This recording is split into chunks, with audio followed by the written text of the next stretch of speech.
Johnny Flaks. He wasn't a bad guy, not at first. Johnny had a smile that could light up a room. He was the kid who helped old ladies cross the street. He was the one who volunteered at the animal shelter. People liked Johnny. They trusted him. He grew up in a small town, the kind where everyone knew your name. He had a loving family, a hard-working father, a doting mother, and a younger brother he adored. Life was simple, filled with the innocent joys of childhood. Johnny played baseball in the summer. He built snowmen in the winter. He dreamed of becoming a veterinarian. Johnny believed in honesty, in hard work, in doing the right thing. He hadn't yet met the world. The world, with all its temptations and its darkness, hadn't yet met him. He was young, he was naive, he was innocent. Enter Kega Gear. Kega was the opposite of Johnny. He was brash and impulsive. He was a daredevil, always pushing the limits, always testing the boundaries. He was a bad influence, some whispered. But Johnny was drawn to him.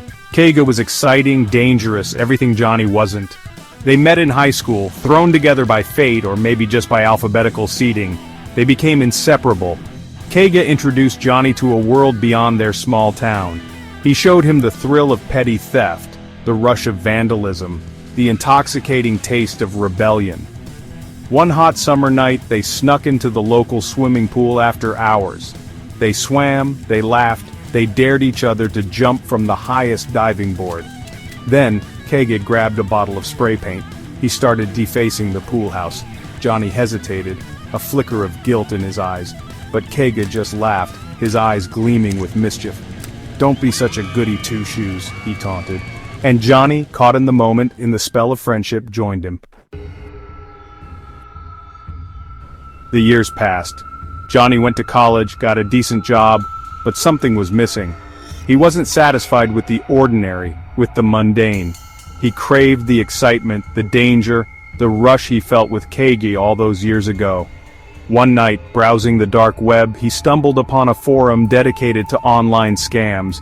He learned about phishing, about malware, about ways to exploit the vulnerabilities of the digital world. A seed of an idea was planted in his mind. At first it was just harmless pranks, small-time cons that earned him a few extra bucks. But soon, the stakes got higher, the schemes more elaborate. He created fake websites designed to steal credit card information. He spread malware through spam emails, infecting thousands of computers. He justified his actions by telling himself he was just taking a small percentage, just skimming off the top. He was robbing from the rich and faceless corporations, not from real people. Money started rolling in. It was intoxicating, addictive. Johnny quit his job, moved to a bigger apartment, bought a fancy car.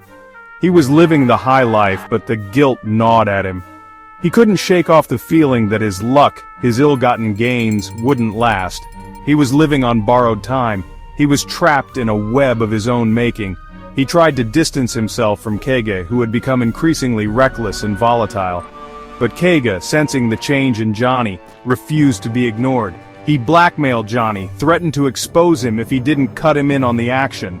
Johnny was trapped, caught between his past and his present, his guilt and his greed. He was in too deep, sinking further into the abyss.